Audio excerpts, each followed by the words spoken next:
سلام. استخر بانوان همه روزه از ساعت 10 الی 20 میزبان و پذیرای شما عزیزان می باشد.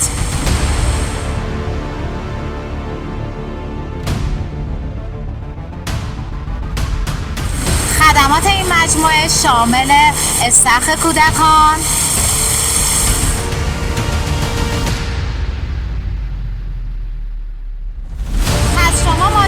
عزیز میتونید بدون استرس و اضطراب با خیال آسوده کودک خودتون رو داخل آب بذارین و به شنای خودتون ادامه بدید.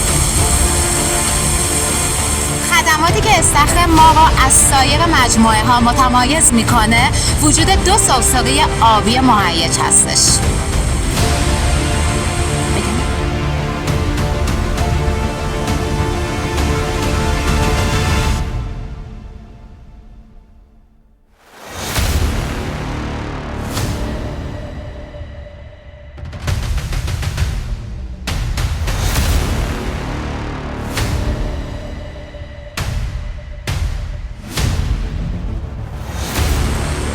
از محوطه سوناها: سونا بخار، سونا خوش، جکوزی و حوضچه آب سرد.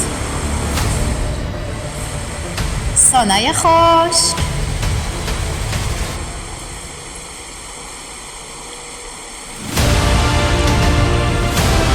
رستوران مجموعه همراه با انواع منوهای سرد و گرم.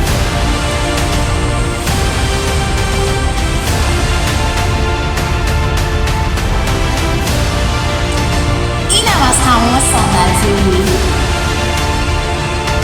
واسه فراموش کردم بگم استخر ما پارکینگ اختصاصی با ظرفیت بالا هم داره. دیگه چی میخواین؟ منتظرتون هستیم.